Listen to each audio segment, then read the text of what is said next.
Hello, everybody. This is Charlie. This is the podcast To Hell and Back. This is December 4th, 2019. And I am in my usual place in Northampton, Massachusetts, and getting started with the podcast. And here's the thing with starting this podcast. I know people can relate to this, but I hate this to happen. The topic for today, you may have seen, is this huge topic. It's really a topic I care a lot about. And it's very important to me. And I got all fired up about it and ready to go because it's something I can relate to myself. It's about the experience in life of life sometimes seeming meaningless or pointless or really not going anywhere. And what a lengthy, difficult thing that can be for people. So I got all ready to do that. And then I set aside the time to really spell out all of my ideas, which is what I usually do before the podcast, is that I have several hours during the week that I set aside and I really allow myself to give some deep thought and to organize my thinking about it. Sometimes put down some notes and things. And this time I got all ready to do that. And then I just blew it, I totally got ready to do it. And usually I spend all day Thursday on it. This is Thursday. And then yesterday, Wednesday, I thought, oh, damn, I'm teaching a workshop all day Thursday. And so I realized that, and then I did. And so all day today, I taught a workshop during the time I would have been preparing. So then I have the dilemma facing you guys, facing this podcast, whoever's either listening now or is going to listen to this, of do I do a half-assed job or do I do a good job for some of it? Basically, that's it. Like, I don't like this kind of position, to be in this kind of position. I'm not usually in this kind of position, but I just realized before the podcast started, I don't have great choices. So I'm going to talk to you about this topic today. The nature of let's call it the nature of the problem of pointlessness, and some thoughts, some guidelines about approaching pointlessness. But what I have figured out in the past few days, but without getting my chance to put it all together today, is in how many ways. At first I thought, DBT has nothing to offer this. This is like a philosophical problem. This is like a deep problem about your existence. And then the more I thought about it, and I do think that's true, and there's philosophers and there's poets and there's playwrights who have spent their career writing about this. So I by no means think of myself as in that category. But then I started realizing, no, I'm underselling, in fact, that DBT, interestingly, because I don't usually think of it this way, actually, the more I thought about it, the more I thought it really has a whole system to offer in thinking about how to cope with. How does pointlessness come about in somebody's life? How to cope with pointlessness when it's there, how to assess pointlessness when it's there, and what to do about it. So here's what I'm going to do, because of my wanting to avoid a half-assed approach, is this will probably be a shorter podcast, because I'm going to talk about the condition itself of pointlessness and some things about it, and maybe talk about some guidelines about dealing with it. But I'm not going to get into the whole DBT approach to pointlessness. I'm going to do that 2 weeks from tonight, from today, from this podcast.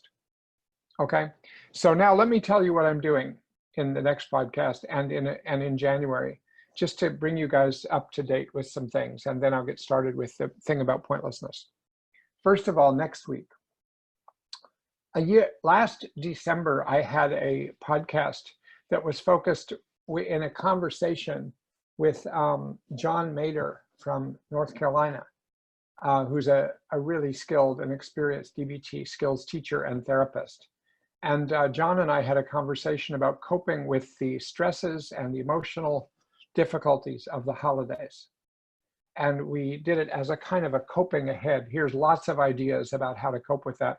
And John has done a ton of work on this and teaches about this. So we're going to have a conversation about why the holidays present such stress, and what's a DBT set of approaches for dealing with the stress of the holidays and coping ahead of time.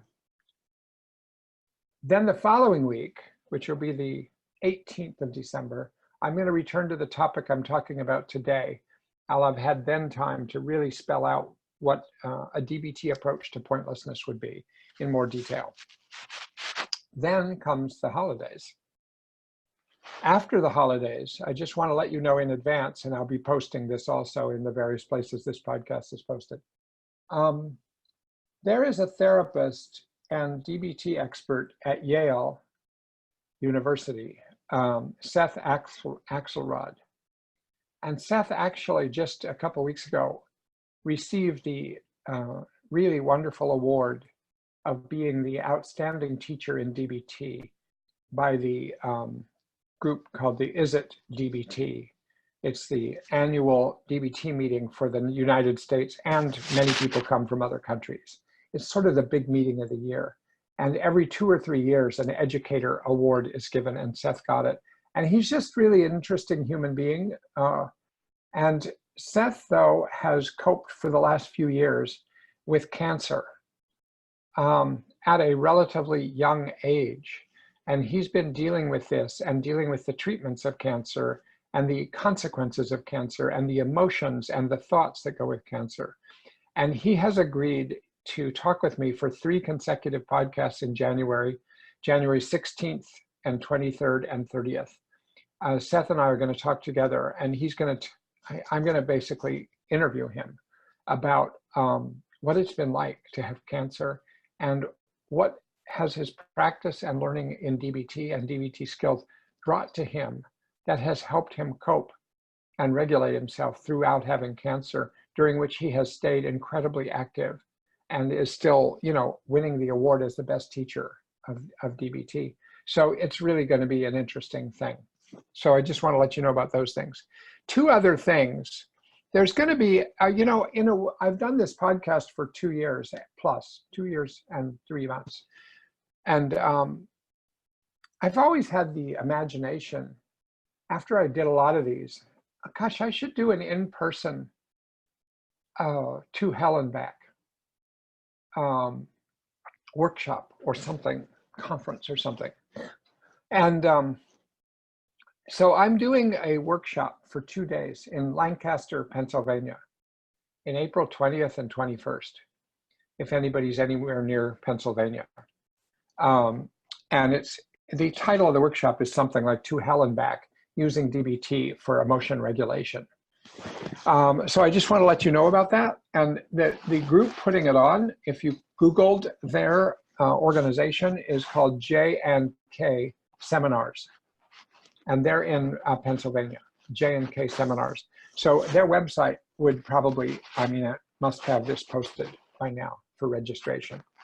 And so I look forward to that as a place to go 2 days of talking about using DBT skills to cope with adversity and dysregulation in life for anybody.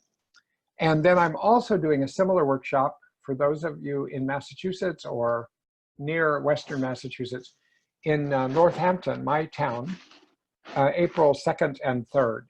And I'm not sure it's posted on the website yet of the organization, but Cutchins, CUTCHINS.org is hosting this. They host my intensive trainings also. So I want to let you know about those things. And just while I'm on that, I guess I should say that I'm going to do another 10-day intensive training for DBT therapists starting next July in Brooklyn, New York. If you're interested in that, get in touch, or I'll let you know how to find out about that. So that's really it. I don't usually use this for this because I'm usually jammed with stuff I'm going to talk about. But in this case, like I said, I'm going to do what I can today to get started with the podcast about pointlessness. Why did this come about? For some reason, it's just sort of like one of these accidents of the universe. I've just been encountering more people lately that complain of feeling like there's no point in life. And so, by the way, somebody just sent a question. Yeah, oh, it's so funny. What somebody just sent is something I was just going to say something about. So I've been having this experience of running into more people and more young people who talk about pointlessness, like what's the point of life? What's the meaning of life these days? And I don't know if it's an accident that I've run into more people or that there have been more conversations, but I do think that, you know, I have children who are 21 and 25 years old, and I work with a lot of people in those age ranges and teenagers. And I do think that in the face of the potential climate catastrophe to Earth, and living in an era where nuclear warheads are all over the place, and there's kind of, it seems like things have gone more in the direction in the last couple of years of not regulating them as tightly. I just think and the economy and where there are places for people who are like 20 years old, 15 years old, 25 years old, I just think there's more feeling of, is there a place for me on Earth? Is there a place in the future for me? So I think there is this kind of like, you know, I'm not a journalist or a philosopher, so I don't want to oversell this point. There are people who think about these things probably more smartly than I do. But I do think that we're living in an era where the possibility of life seeming pointless or putting in a lot of work into something seeming pointless may have grown based on these factors, which are rather huge. So next thing, I think next, I was thinking I would read something to you later, but let me see if it's here. If I pull it up right now. Yeah, okay. One of the people I was recently talking to about this topic, not because of this podcast, but just because this conversation was up, brought to my mind, though I had known about this, but I had forgotten about it for a long time. There's this famous photograph that maybe all of you know about called the pale blue dot. If you were to Google the blue dot or the pale blue dot, you would find all about it. In 1990, one of the spacecrafts out in outer space, Voyager, took a photograph of Earth from a long, long, long ways away, billions of miles. And it showed the Earth as a pale, tiny, tiny blue dot in the scope of the universe. And the person who requested that this be taken was Carl Sagan, an astronomer, right, and a popular writer about astronomy. And Carl Sagan didn't take it because it would add anything to our deep understanding of Earth or the universe. He took it because he thought it would be helpful in our reflections about our significance in the universe, that it might be interesting for us. And then he actually wrote a book about the pale blue dot. So I'm going to read to you just a couple paragraphs because as a way of setting the stage for today's discussion. Let me see if I can find it here. Yeah, here it is. Okay, so if you were looking at that dot, he's imagining you're looking at the picture of the pale blue dot. He says, look again at that dot. That's here. That's home. That's us. On it, everyone you love, everyone you know, everyone you ever heard of, every human being who ever was, lived out their lives. The aggregate of our joy and our suffering, thousands of confident religions, ideologies, and economic doctrines, every hunter and forager, every hero and coward, every creator and destroyer of civilization, every king and peasant, every young couple in love, every mother and father, hopeful child, inventor, explorer, every teacher of morals, every corrupt politician, every superstar, every supreme leader, every saint and sinner in the history of our species lived there, on a mote of dust, suspended in a sunbeam. The Earth is a very small stage in a vast cosmic arena.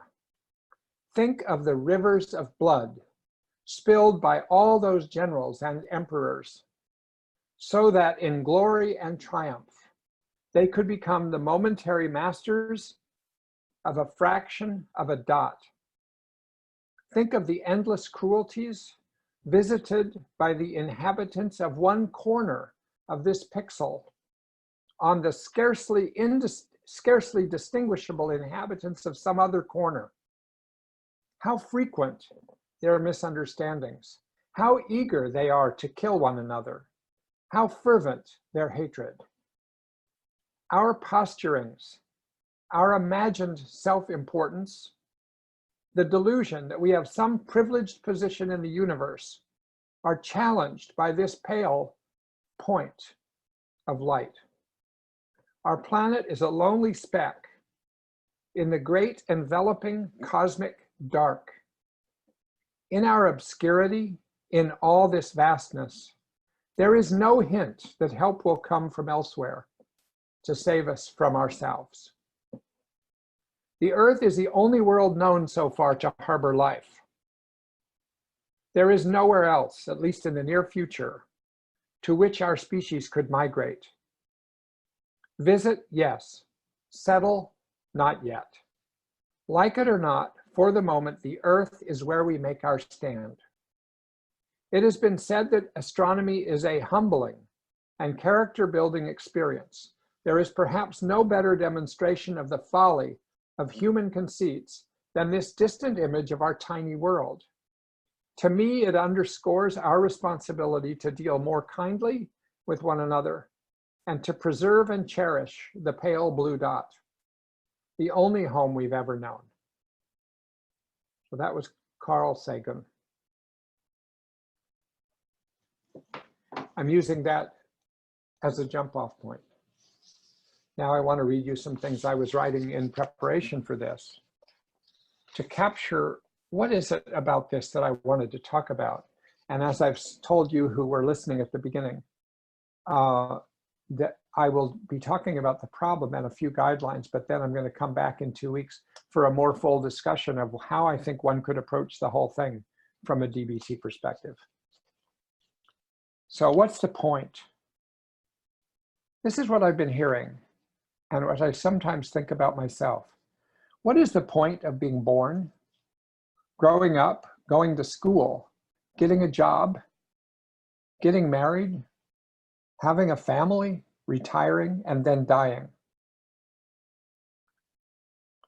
What is the point of waking up in the morning, getting out of bed, showering, brushing your teeth, getting dressed, eating breakfast, going to work or school, getting tired, being done for the day, making and eating dinner, going to bed, and getting up in the morning to do it all over again? What is the point of being but one speck in a massive universe, among trillions of specks, all gone in a flash, thinking that you are important or meaningful, pursuing your appointed mission if you find one, making enough money, raising children, getting recognized, all just to remember that you are actually one tiny speck and one flash in time? What's the point of living and relaxing, working and pursuing leisure activities? Toward what end? Why choose this rather than that? Why choose that rather than this? What is the point of all living when in fact it all ends up in dying? It just sounds absurd somehow to juxtapose these things. It sounds depressing, and to some people, it sounds pointless. Now, I just want to point out that even already in listening to this, there are going to be those of you, my guess, that say, yep, I know what he's talking about. Yep, I know what people are talking about when they say that. I can understand that either because I've been there, or I am there, or I can see why people would be there. And I think there's another group of people who would listen to this and pretty much turn it off right now and say, what's the point of listening to this dribble?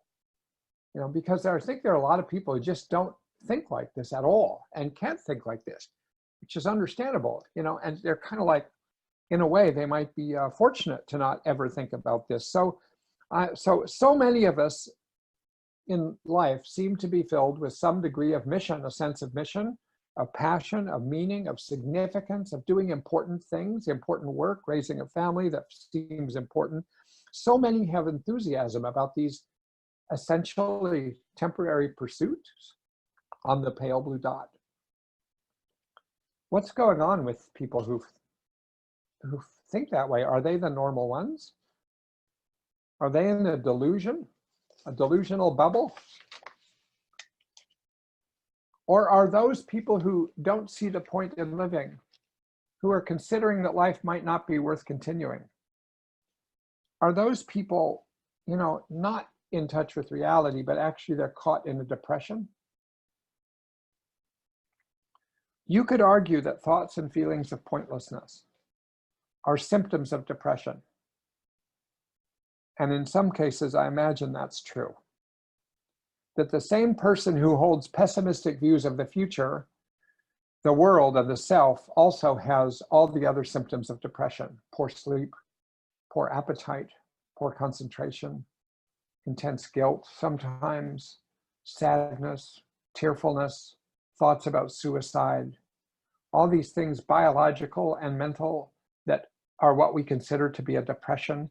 With the person who is very depressed, they may have thoughts of, what is the point of getting up in the morning? Why take a shower?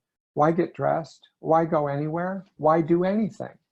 So that can explain one group of people who may end up saying these things. And, but I think that to consider pointlessness to be just another depressive symptom is not to capture how meaningful meaninglessness is for many people. In other words, it's not always part of a whole, I can just say from my clinical practice, it's not always part of a clinical depression. There are individuals, maybe millions, I don't know, who are not suffering from major depression with all of its signs and symptoms, but who go about their life tasks, who go after goals, who work, who go to school, who engage with other people, who find some pleasure here and there in life, and who, when they stop and think, when their mind opens up, they have these questions about what's the point. I guess you could call it existential pointlessness, as opposed to the pointlessness that comes with major depression. And perhaps there's a relationship between depressive thinking and pointlessness, some place where they intersect, but I don't think they are necessarily the same thing. In fact, in people who experience, and I've known people who experience a kind of existential hopelessness and pointlessness and meaninglessness about life, they can actually go through the day and have happy experiences, engaged experiences, but actually this is the backdrop. This is what they're thinking when they're thinking. Because happiness might be along a track with unhappiness, but it isn't the same as meaning. And meaning, I think, is on a track with meaninglessness. And these are not necessarily the same tracks. Now, what I'm talking about so far has been called by people, some people philosophically, and some people just trying to capture how to understand that they feel this way in their lives when people that they know might not feel this way. Nihilism and existential nihilism. Now, I looked up in Wikipedia, existential nihilism. It's a philosophical theory that life has no intrinsic meaning or value. I'll quote, for instance, with respect to the universe, Existential nihilism suggests that a single human, or even the entire human species, is insignificant, without any purpose. Each individual is then seen as isolated, as an isolated being born into the universe, barred from knowing why we're born into the universe. The existentialist response to the dilemma in philosophy is that meaning is not a matter of contemplative theory. In other words, you can't figure out meaning. But instead, meaning is just a consequence of engagement and commitment. That's going to become important when I come back to approaches. If you are stuck, if you are a person who is trapped in a prison of existential pointlessness, and there's no point getting up, and there's no point doing things. And I've known people who are spending every day doing nothing other than sitting around because they are painfully and paralyzingly stuck in a sense that there's no point in doing anything. So I want to get back to that when I do part 2 of all this. Now, as I've said, you know, I'm not a poet, I'm not an artist. I don't put myself alongside the category of people who deal with this in a very, in a lifelong way. But I think I have been afflicted with some of this myself during episodes or periods of my life. And I've certainly known a lot of people who are affected, and I've treated people in my practice as a psychiatrist and a psychotherapist who are affected by this. And it isn't just a philosophical dilemma that comes up in late night conversations. It is painful for those people who are in it. And of course, if you're in it, you know this. If you're not in it, maybe you do or don't know this, depending on who you know. But it's an extremely painful feeling to feel that there is nothing, that there's no point, that life has no inherent meaning, and that the very fact of existence is absurd, that one will eventually die, which nullifies everything. It's a very harsh experience of daily reality, of moment-to-moment reality, and it can gnaw away at people.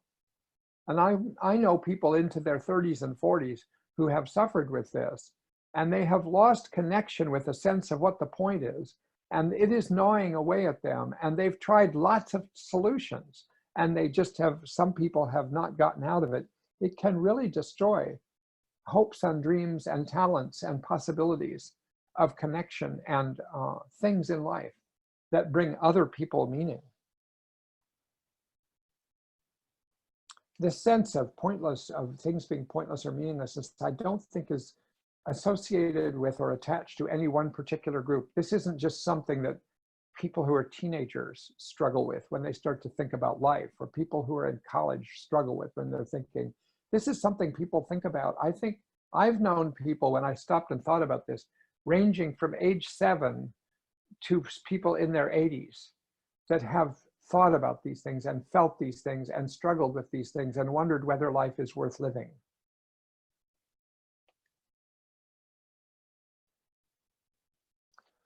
Now, this is where I want, I'm so tempted to just keep talking about it, but I don't want to just like talk when I am less prepared than I wanted to be, as I explained before. So I want to just jump to a place where I'm going to present a more systematic approach next time, because I'll just tell you this about it. First, when I was thinking about this, I just thought, oh, this is a big philosophical dilemma about what you think about life and meaning. But actually, even if it's not part of major depression, I started to think, you know, for the person who experiences life as meaningless or pointless, that wasn't probably always true. Now, it might have been, or partly, but probably when that person was 1 or 3 or 5 or 7 or something like that, it was not necessarily the case that that was how they felt. It came into being in their life, which makes it a historical phenomenon. And even if it's many years long, it's an episode of sort of thought disturbance, or person might think it's thought reality, but it's really a source of suffering. And so you can think of it as something in a historical context, which then puts it more in the realm of thinking of it like a clinical phenomenon, like thinking of depression, thinking of episodes of anxiety, thinking of episodes of wanting to die, episodes of other things. You know, if you start to think of it like that, as soon as you think of it like that, you're thinking of it as a clinically defined phenomenon that has within it specific thoughts, specific emotions, specific actions, and consequences that are going on that actually have causes, that came out of causes and conditions. And that once they arose, they got reinforced and they kept going. And there wasn't an answer to them.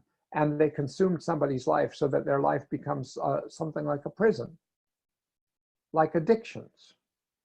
Somebody who's addicted was at one point not addicted, and you can look at the story of their life and start to see the story of the beginning of the addiction, the story of the maintenance of the addiction. And I think of this about people that I'm working with that are having pointlessness and meaninglessness, the story of the emergence of meaninglessness, the story of the maintenance of meaninglessness, the functions of meaninglessness, the things that meaninglessness do for a person and to a person. And then it opens the door to what I'll cover more systematically in that 2 weeks from now, which would be the solutions to meaninglessness. What are their solutions? What are the solutions to meaninglessness? And how do you problem solve meaninglessness? And I have a lot of thoughts about things I've seen people try to do and things I think could fit, and some of which are drawn from just the wider spectrum of DBT approaches. There's also, what is the value, or how would you do it to accept meaninglessness? Is there any advantage in that? Is there anything to be said in favor of radically accepting the state of mind that life is meaningless? Is there anything to be said for that? Is there anything to be said for not trying to fight it, and not saying that it is true or isn't true, but actually accepting that this is what the experience is? I think that there is a lot to be said for that, but I want to talk about how to do that next time, that other time. Is there anything to be said for thinking dialectically about meaninglessness? Since dialectical behavior therapy is at its core a dialectical model. And what would that mean and what would that look like? And I look forward to talking about that, because I think that the principles of dialectics could very much raise questions about meaninglessness and maybe raise possible directions to travel, to do something about it, or to live within it differently, or to solve it differently, because ordinary things might not work. But actually, when you're as stuck as you are with meaninglessness or hopelessness or pointlessness, I think that there may be dialectical approaches. And like I say, I have partially laid these out for myself, so I want to wait until I've done more on it. But I do want to go over with you, and this is pretty much going to be the end of the podcast today, so it's a shorter podcast than usual. I did just write out some guidelines. These are based on experiences of mine and other people that I know, and sort of common sense in some cases. So these are not scientifically based.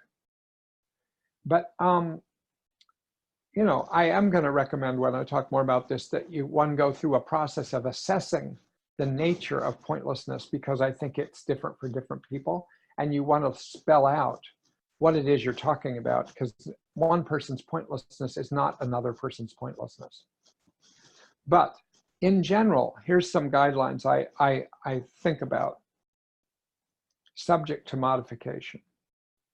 1, as the state of pointlessness is a problem in which you are imprisoned in a way by spirals of thinking, which add up to a paralyzing situation, thinking is not likely to be the way out. A second guideline. As the state of pointlessness is usually accompanied by stasis and paralysis and standstill, it is likely that movement is going to be needed to change the situation. That you're not going to be able to solve this from a contemplative standstill. You're probably going to need to push here and push there. And again, I'll spell that out more next time. Next one. As the state of pointlessness, again, one filled with thoughts about the past and thoughts about the future, weighted down by more thoughts about what to do about it. In other words, you're already stuck with a lot of thoughts, and then you have thoughts about what to do about it. And it's just thought upon thought. You can almost like piling a log jam, like a log jam in a river, where it's not flowing anymore because there's so many logs. I'm picturing that pointlessness has a lot of logs and it's not flowing anymore. And those logs, a lot of them are thoughts. So the way out is more likely to happen, again, through action or some kinds of exposure. Next one, using a sort of a different metaphor, that this kind of sense of meaninglessness and pointlessness can be like a fog. As the fog of meaninglessness, having settled in, obscures vision and obscures perspective, it is wise to try to move up and out of it sometimes so that you can see it from an elevated place or an elevated vantage point, to be able to see the fog from the outside. In other words, you know what I mean? It's sort of like when you are living with an experience that life is pointless, even this moment is pointless, even thinking about this moment is pointless, getting up and going and having breakfast is pointless, and going to work is certainly pointless, talking to other people is pointless. You are inside, from my metaphorical point of view. That person is living inside of a fog where nothing makes any sense. And so one perspective on how to deal with it is going to include somehow being able to see the fog the way you might see a fog if you elevated yourself into the sky and you could look down at the earth and you could see a fog. So if you could see your own fog of pointlessness, how could you do that? I mean, you might be able to by writing about it. Maybe this is one reason people have written, like Kafka wrote about pointlessness in things, and Camus wrote about pointlessness, and philosophers, Sartre has written about pointlessness. People have written about pointlessness, and I think maybe one of the motivating factors to write about pointlessness is to try to get a handle on it, try to get a perspective on it from an elevated vantage point. You can read about things, you could write about it. If you have a different kind of talent, you might draw the fog of meaninglessness and see it looking from the outside in. You might write a song about it. Maybe I'll have a song about it 2 weeks from now. And you might just talk about it with someone else. And if you talk about it, you might get a different perspective. Anytime you push it around like that. Another guideline. Because the state of pointlessness tends to stop rational thinking about its origins. In other words, once somebody gets in a state of pointlessness, they kind of think pointlessness is the real thing. It is the real thing. It is the state of the universe, and other people have delusions about coping with life. And if you're living pointlessly and you look outside your house and you see other people doing busy things, just thinking, it just snowed here in the Northeast the last few days. So we get like 18 inches of snow all of a sudden. So somebody who thinks that life is pointless looks outside, and if they're in a neighborhood and they see a bunch of people out there doing, like putting all their energy into building a snowman, what could be more pointless than building a snowman? It's going to melt as soon as the sun comes out. It's like, what's the point of building a snowman? Isn't that what all of life is? If you're in a pointless state of mind, you think that way, and you think that you're right. I mean, you think that that is the nature of the universe, or not necessarily. You might think, what the hell is the matter with me that I can't see the meaning, the power, the importance of building a snowman, which might just be, it might just be engaging. So there is that. It's sort of like, so if you can place the beginnings of your pointlessness in a historical context, like there was a beginning of this fog, there was a beginning of this point of view. When did it start? Out of what situation did it emerge? are there any losses that happened that triggered a kind of a breakdown of connection? And did this emerge out of a breakdown of a sense of connection? Did it emerge out of a sense of a breakdown of trust because of a way that somebody was traumatized? Did it come out of a breakdown of one's confidence because some significant failure or set of failures? Is a person who goes to war more likely to feel pointlessness afterwards because they see what can happen and it has devastated their sense of continuity and connection? Because as I'll get back to when I do take this further in a couple of weeks, I do think that many of the solutions to this, or in general, a kind of solution to this, has not to do with figuring it out and coming up with the right way to think. As I've already said, it's more likely to be, how can you reconnect? How can you engage? How can you, in a DBT skill, participate? How can you get yourself to do something to break out of your fog or your bubble and to do something that triggers your brain? Because if you keep staying inside the same pattern, it is, as people say, the same old, same old. Same old is not really good, I think, for the human species, except up to a point, because regularity is nice and predictability is nice. But, if you've lost novelty because you won't put yourself into anything, it's very hard to break out of a sense of pointlessness. And the final guideline that I'm going to just mention before stopping is that I think it can be useful to zoom in on the microscopic details that make up that fog. Don't just take, oh, life is meaningless, and have an argument about whether life is meaningless or not.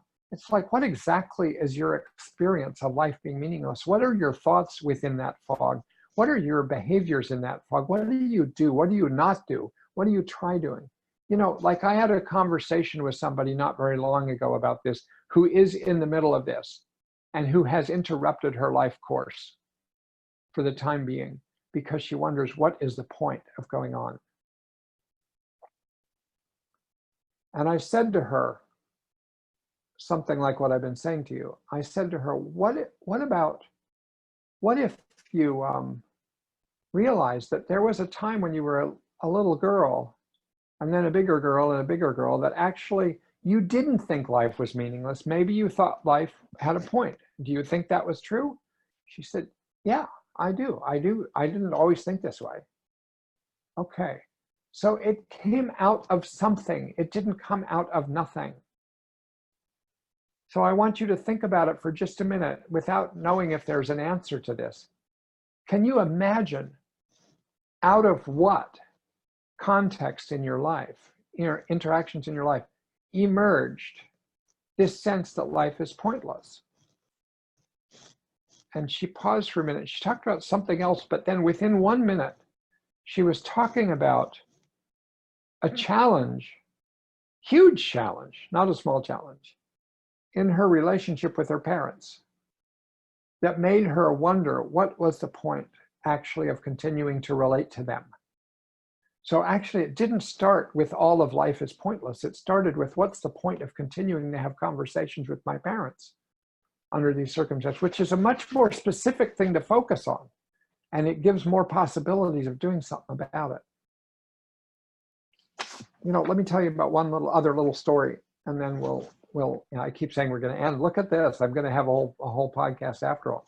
I mean, oh, I'll just dampen all of my thoughts I just had about that. Let me tell you about one other person where this came up, and actually we found a solution. And so it guides some of my thinking, but I think it's just one category of pointlessness. There was a young man I worked with clinically, like, how long ago? I think I was in New York. So it was like more than 22 years ago. And now you guys know that I'm more than 40 years old. I just gave it away. Anyway, I was working with him. He came to me after college. He had been out of college for about a year and a half. He had been successful, quote unquote, in college. I mean, he did well in college. He was not happy in college, but he did well, and he did what he was supposed to be doing. And he went to a college that was very much approved of by his parents. And his parents and his brothers were in the financial business in New York City. They were very successful. They made a lot of money. And he was expected to do the same thing. And not just he was expected to that anybody said you have to. He just expected that that's what you do. And so he went into the financial services business in New York City. And he had a good starting job in such a firm. And he came to see me with a complaint like a year and a half later. I had never met him before, that life was pointless and that he thinks he was depressed. I don't know if I'm depressed. It's just that I don't see the point of getting up and going every day to work. Like, I do see the point of it that everybody does that and people make a good living, and my parents make a good living and my brothers make a good living. And I think I can do this, but I keep wondering, why am I doing this? What is the point here? And so it started to snowball for him from just sort of like uncertainty, doubt, reflection into a bigger fog of what is the point of anything? And that's when I got him. It was sort of like it was evolving in that direction. And when he got to that point, and we worked together for about 3 months, I didn't think he had a major depressive disorder, and we didn't treat with medication at that point, though I was willing to try that, and we discussed that. But we talked about it, and we talked, and he decided, I forget what part I played in this, but out of the conversations with me, he decided to take time off. So he decided to take 3 months off, and he managed to get approval to take 3 months off. I forget what the explanation was. So he takes these 3 months off, and he said, but I don't know what to do with those 3 months. Like, what's the point in doing anything? And I said, you know what? Take your mind off of the larger question of what is the point of doing anything. Now you've given yourself the situation where you're not in school, so you don't have to be doing your exams or your papers all the time. And you're not having to do your work with financial industries. So you're kind of in a situation that you haven't been in maybe since you were a young child. So why don't you just decide each day what to do that might bring you pleasure or meaning or respite or relaxation or something. You have the freedom to do this now, and I'm going to support you 1,000% in that. And we're going to talk about that, and we're going to meet 2 times a week. And we did that. And after a few weeks of this, I said, okay, now look back. What have you been doing? Let's add it up, what you've been doing. He said, well, he said, it seems like what I do is I go into nature. I go into the woods, I've even like dug some trails near my house so that it's easier to go through the woods, or so when it snows out, cross-country skiing might be possible through the woods. And so I've been working on trails. And does that bring meaning to you? Well, I don't know if it brings meaning, but I like it. I like getting out there in the woods. Do you need a person with you? Not really. I'm kind of a loner, and I'm kind of pretty good alone as long as I see people sometimes. Okay, so that's what you're doing. Does that suggest anything to you about your work in the financial services industry, which is kind of like 24-hour-a-day work for the people who get really involved in it on Wall Street? And he said, well, it's so different, it isn't even work. I said, but for some people it's work. So it didn't take much at that point to nudge him. And he started looking up jobs where people are in the outdoors. Within another 2 months, he had decided to quit his job. He had decided to go out to the state of Oregon, state where I come from, probably no accident, but actually there was lots of other reasons. He went out and got a job on Mount Hood, which is a ski mountain in Oregon near Portland. And he got a job that was on a rescue team, ski patrol. And then while he was out there, he lived in a cabin, and he worked for the United States Forest Service. And they started having him during the non-snow season to help maintain trails. Within about 3 years, he had become somewhat of an expert in avalanches and how to prepare for avalanches and how to watch out for avalanches and how to survive in avalanches. And he started doing avalanche courses. And he lived by himself in a cabin there. And about once a year, this guy would write to me, and he would just, it was so rewarding, because he would write and say, I just want to tell you that I am happy every day doing what I do. And now I have a girlfriend, and she's living in the cabin with me. And she was working on the ski patrol. And my parents barely talk to me. But actually, I feel like I'm finding it, and I feel like I needed to get out of it. So to me, this is not the perfect example of all the other people. This is one example, one case, one situation, and a pretty successful outcome of somebody who I think, had he remained doing something that was not based on his own microscopic sense of what meant something to him, he may have ended up in that larger fog of thinking there's no point in life. He was already thinking about suicide when I saw him. No more thought about suicide. And he comes back to the East Coast every once in a while. We've met twice, I'd say, in the last 20 years. And he comes back. He's just been in very good shape. He's had his ups and downs by now. So I just want to use that as an example that it's a suggestive example to me that one of the things to do, and somebody's really deeply in a hopeless state, is to start looking microscopically at the things that do bring, that destroy meaning, and the things that bring meaning, and see if it's possible to build from the ground up, and give a person a sense of freedom to experiment. So look, it is a shorter than usual podcast, but only by 9 minutes. I thought it was going to be shorter than short. Next time, 2 weeks from now, if you heard the beginning, 2 weeks from now, I'm going to continue this conversation, starting with this as a base, and then go into like a systematic way of thinking about how to help a person, whether it's yourself or somebody else, or a family member that is experiencing pointlessness. And if any of you hear this between now and then, and want to write me anything about this, it'll help me think about the whole topic. Something I've only thought about not in a clinical way before, but now I'm beginning to realize, just like I've done a lot of talking and a little bit of writing about treating emptiness. The experience of emptiness can be really framed as a clinical problem, and there are approaches to it. So I think there are to this too. So look, I can't end this podcast today without even, just acknowledging one more time. It's like saying goodbye again to my old friend, Perry Hoffman, who was the person who originally suggested that I do podcasts, and who was on all of the podcasts listening for like 2 years at the beginning. I mean, it's now only been a little more than 2 years, but she was almost always on the podcast. And she always was encouraging. And as many of you know, she passed away from a really a difficult illness. It wasn't painful, thank God, a few weeks ago.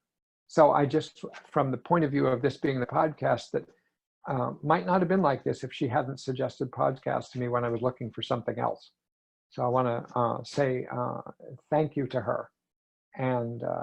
And then say goodbye to you guys. And I'll, if anybody's interested next week in hearing about ways to cope with the holidays, supposed to be ho, ho, ho happy at the holidays, but actually doesn't always go that way. So whether it's Hanukkah or whether it's Christmas or Kwanzaa or whatever, when people have holidays. So we'll be doing that next week, Thursday, 6 o'clock, East Coast time. Be well, everybody. Thanks for tuning in.